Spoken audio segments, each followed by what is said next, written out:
Tumulak ang grupo ng mga magsasaka sa Korte Suprema para hilingin na harangin ang utos ni Pangulong Ferdinand Marcos Jr. na ibaba ang taripa sa imported na bigas na ipatutupad na sa linggo, July 7. Ayon sa farmers groups, hindi nito mapapababa ang presyo ng bigas at lalo pa raw maapektuhan ang mga magsasaka.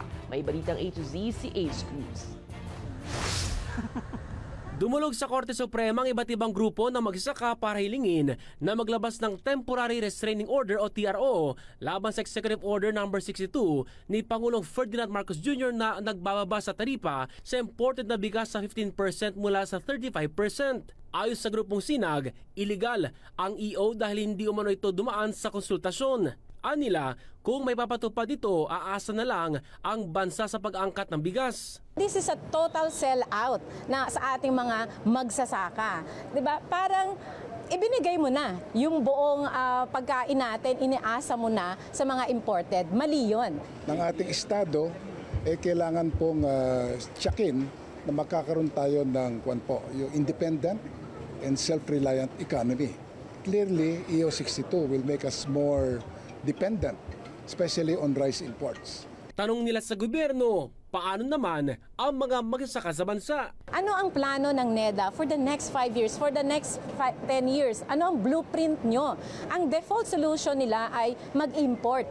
Diba? Napakataas ng porsyento ng imported na mga imported rice natin. So paano na yung ating ekonomiya, paano na ang ating mga magsasaka? Hindi nakikita ng grupo na tuluyang makatutulong ang EO na mapababa ang presyo ng bigas dahil malaya pa rin nila ang rice exporting countries na magtaas na kanilang presyo. Parang yung tariff cut natin, binigay natin dun sa foreign farmers. Kasi yung tariff na dapat 35%, binaba natin sa 15%, and ang ginawa lang ng exporting country is itataas nila yung presyo.